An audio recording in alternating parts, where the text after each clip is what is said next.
Hello guys welcome to my Bani blog channel. तो guys की खबर आपनालोকৰ खबर निश्चय ভাল আৰু মোৰো ভাল।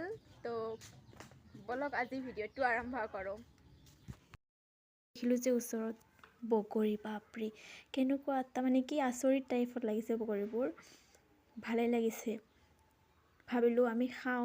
তো এইকেইটা চাব পাৰে মানে কিয় এনেকুৱা হৈছে ছাগলী পোৱালিবোৰে বগৰী পাতবোৰ গোটে হাই হাই নোহোৱা কৰি দিছে। সো সেইকাৰণে মানে কি এইটো বগৰীবোৰ এনেকৈ ওলাই আছে বগৰীখিনি এনেকুৱা আৰু মানে এনেকুৱা হৈ গৈছে পাতবোৰ হাই হাই অনলি বগৰী। এতিয়া ইয়াৰ পৰা বগৰী পাৰিম আমি পাৰি পিনে খাম শুনো আৰু লাকি পাৰাত লাগিয়ে গৈছে মানে বগৰী পাৰি আছে। তাৰে পিছত মানে কি মই ক'লো ভাল ভালছে পাৰ তাৰপিছত পাৰিলে এয়া মই মানে কি ভাল দেখিলোঁ ওচৰত দেখি পিনে দুটামান ছিঙি ল'লোঁ আৰু নিজে।